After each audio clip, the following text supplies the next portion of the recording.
Halo teman-teman, kali ini aku akan menjelaskan kebijakan dalam perdagangan dan juga industri. Nah, kebijakan dalam perdagangan dan juga industri merupakan suatu strategi atau upaya yang dikeluarkan oleh pemerintah kebijakan-kebijakan dengan tujuan untuk melindungi sektor perdagangan dan juga industri dalam negeri. Nah, tujuan dari kebijakan ini adalah untuk meningkatkan pertumbuhan ekonomi, meningkatkan kesejahteraan masyarakat, dan juga memperkuat daya saing. Nah, terdapat dua jenis kebijakan, yaitu kebijakan proteksi dan juga kebijakan liberalisasi, di mana kebijakan proteksi merupakan kebijakan yang melindungi industri domestik dengan cara pembatasan terhadap barang impor.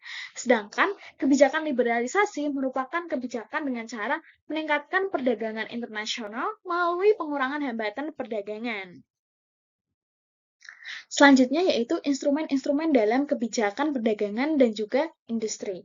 Nah, yang pertama yaitu tarif. Tarif merupakan pajak yang dibebankan oleh pemerintah kepada barang-barang yang diimpor dan juga barang-barang yang diekspor. Nah, tujuannya yaitu untuk melindungi industri domestik dan juga untuk meningkatkan pendapatan. Contohnya yaitu tarif impor jagung yang dikeluarkan atau ditetapkan oleh pemerintah dengan tujuan untuk melindungi produsen jagung dalam negeri. Yang kedua yaitu kuota. Kuota merupakan kebijakan pembatasan jumlah barang diimpor maupun jumlah barang yang diekspor pada periode tertentu. Nah, tujuannya yaitu untuk mengontrol barang yang masuk maupun barang yang keluar. Contohnya yaitu pembatasan kuota ekspor pada karet alam. Instrumen yang ketiga yaitu subsidi. Subsidi merupakan bantuan dari pemerintah kepada produsen dengan cara mengurangi biaya produksi dan juga harga jual. Nah, tujuannya yaitu untuk meningkatkan daya saing dan juga untuk meningkatkan ekspor sehingga dapat meningkatkan pendapatan negara. Contohnya yaitu subsidi pupuk kepada petani. Instrumen selanjutnya yaitu perjanjian perdagangan. Perjanjian perdagangan merupakan kesepakatan antara negara untuk mengatur syarat-syarat perdagangan di antara mereka. Nah, contohnya yaitu adanya free trade agreements, di mana menghapus hambatan-hambatan dalam perdagangan.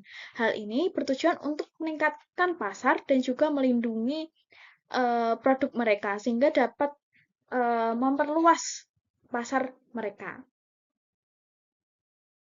Selanjutnya adalah kita akan membahas kebijakan perdagangan dan juga industri yang ditetapkan oleh Presiden Joko Widodo, di mana program yang ditetapkan adalah program pengembangan industri nasional yang bertujuan untuk mengurangi ketergantungan pada impor.